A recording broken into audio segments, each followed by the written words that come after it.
सबको जय यीशु की। प्रभु यीशु क्रिस्त में प्यारे भाइयों बहनों, नवजीवन का संदेश इस शीर्षक के अंतर्गत प्रतिदिन का ईश्वर का जीवंत वचनों को सुनने के लिए, समझने के लिए, उन वचनों के अनुसार जीवन बिताने की शक्ति, सामर्थ्य, कृपा, अनुग्रह मांगने के लिए मैं आप सभी लोगों का हार्दिक स्वागत करता हूं।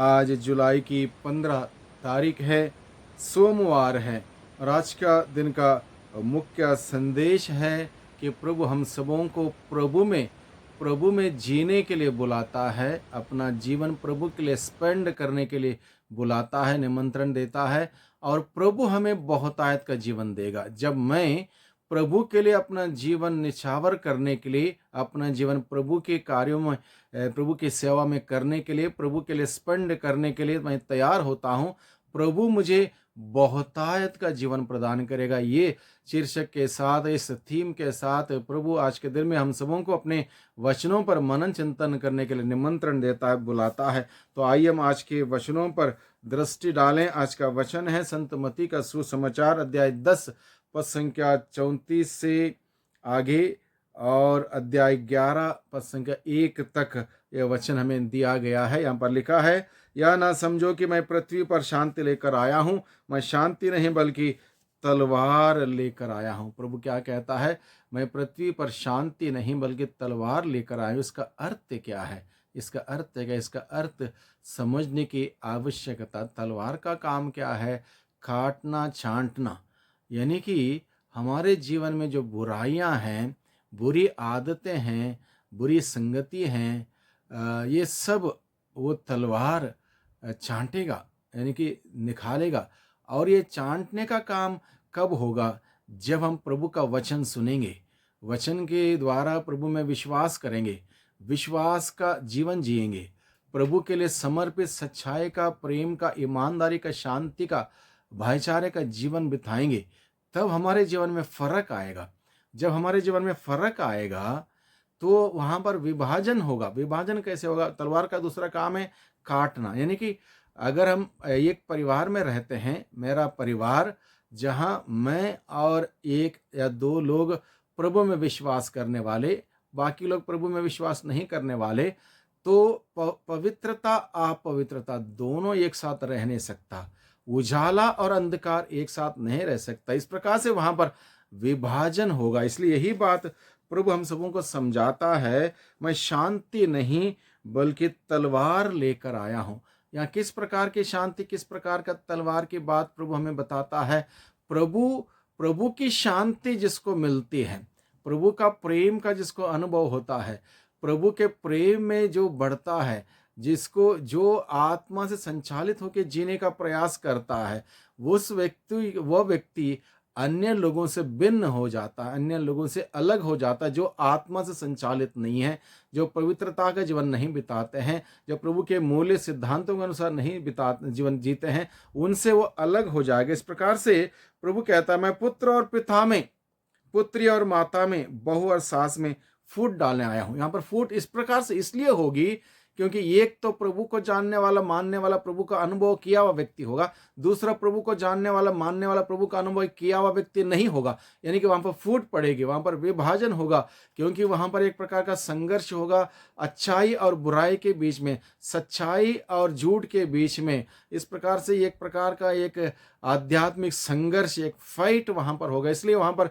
विभाजन होगा। इस प्रकार से प्रभु हमें बताता, अलग अलग प्रकार का विभाजन होगा। ये इसलिए होगा, प्रभु का अनुभव जिसने किया वो व्यक्ति प्रभु का होके, आत्मा से संचालित होके जीवन बिताएगा। वहां पर इस प्रकार का विभाजन होगा। अन्यथा प्रभु के नेगेटिव सेंस में विभाजन नहीं बताता, नेगेटिव सेंस में तलवार नहीं बताता, नेगेटिव सेंस में शांति लेकर नहीं आया हूं नहीं बताता, बल्कि एक पॉजिटिव सेंस है। इसको हमें समझने की, एक संदर्भ सहित समझने की आवश्यकता। इसलिए प्रभु हम सबों से कहता है, जो प्रभु के लिए क्रूस उठाकर प्रभु का अनुसरण करने वाला है, वही प्रभु का अनुयायी हो सकता है। यानी कि प्रभु ने हमें क्या कहा? प्रभु का अनुसरण करना चाहते हो तो क्रूस उठा के, कष्ट उठा के प्रभु का अनुसरण करो। प्रभु का अनुसरण करना इतना आसान नहीं है। प्रभु का अनुसरण करने के लिए बहुत कुछ त्यागना, बलिदान चढ़ाना, अर्पित करना, समर्पित करना जरूरी है हर दिन। तभी जाके हम प्रभु का अनुसरण कर सकते हैं। इसलिए प्रभु हमें बताता है, जो कष्ट उठाएगा तो उसको ना केवल कष्ट में रहना पड़ेगा, बल्कि उसको पुरस्कार मिलेगा, उसको बहुत सारा पुरस्कार उसको मिलता है। इसलिए प्रभु हमें अब अपने वचनों के द्वारा बताता है, जो अपने पिता या अपनी माता को मुझसे अधिक प्यार करता वो मेरे योग्य नहीं। यहाँ पर हमें त्याग तपस्या की बात प्रभु हमें बताता, जो अपने पुत्र या पुत्री को मुझसे अधिक प्यार करता है वो मेरे योग्य नहीं है। जो अपना क्रूस उठाकर मेरा अनुसरण नहीं करता वो मेरे योग्य नहीं। यानी कि प्रभु के योग्य तभी बनेगा इंसान, जो प्रभु का क्रूस उठा के प्रभु के रास्ते में चलेगा, वही प्रभु के लिए योग्य बनेगा। यानी कि सबसे पहला जगह जीवन में प्रभु के लिए, जिसने अपना जीवन सुरक्षित रखा वह उसे खो देगा, जिसने मेरे कारण अपना जीवन खो दिया है वह उसे सुरक्षित रखेगा। One who is ready to spend his life for God and for his kingdom, he shall keep his life intact here on earth as long as he is on earth. उसको सुख सुविधा मिलेगी, प्रभु की आशीष बरकतें मिलेंगी, इस दुनिया के जीवन के बाद स्वर्ग का सुख मिलेगा। यानी कि जो प्रभु के लिए अपना जीवन स्पेंड करेगा उसको प्रभु की बहुतायत की आशीष कृपा बरकतें मिलती रहेंगी। इसलिए प्रभु क्या कहता है, जो तुम्हारा स्वागत करता है वह मेरा स्वागत करता है, जो मेरा स्वागत करता है वह उसका स्वागत करता है जिसने मुझे भेजा। यानी कि जो प्रभु के शिष्यों का स्वागत करता है प्रभु यीशु का स्वागत करता है, जो प्रभु यीशु का स्वागत करता है पिता का स्वागत करता है जिसने प्रभु यीशु को भेजा। यानी कि जिस प्रकार से हम प्रभु यीशु को अपनाते हैं उसी प्रकार से ईश्वर हमें अपनाएगा। जो नबी का इसलिए स्वागत करता है कि वह नबी है, वह नबी का पुरस्कार पाएगा। जो धर्मी का इसलिए स्वागत करता है वह धर्मी है, वह धर्मी का पुरस्कार पाएगा। यानी कि जो कार्य हम करते हैं, जैसे करते हैं वैसे हमें उसका पुरस्कार मिलेगा। जो इन चोटों में से किसी को एक प्याला ठंडा पानी भी इसलिए पिलाएगा कि वह मेरा शिष्य है, तो आस दिलाता हूं कि वह अपना पुरस्कार से वंचित नहीं होगा। यानी कि छोटे छोटे कार्यों के लिए भी प्रभु पुरस्कार की घोषणा करता है। इसलिए कुछ भी अननोटिस्ड नहीं है। जो कुछ भी हम करते हैं अच्छा कार्य, उसके लिए पुरस्कार मिलेगा। जो कुछ गलत करते हैं उसकी सजा मिलेगी। अन्याय कहीं से भी नहीं होगा। आज के इस सुसमाचार के द्वारा प्रभु ने बात स्पष्ट की है।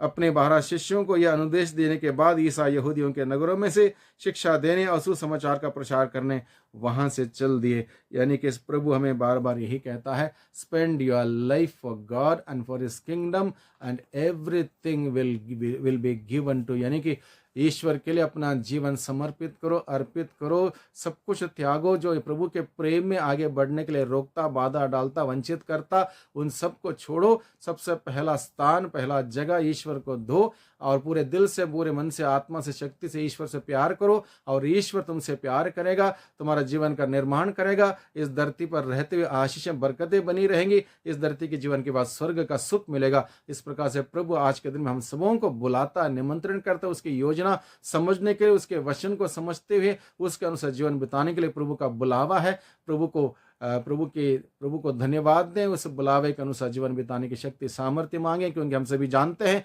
हम सभी दुर्बल हैं, कमी कमजोरी से भरे हुए लोग हैं। प्रभु की ताकत और आशीष की हमें जरूरत है। वही प्रभु हम सबों पर बहुतायत की आशीष और बरकत प्रदान करें। सबको धन्यवाद, सबको जय यीशु की।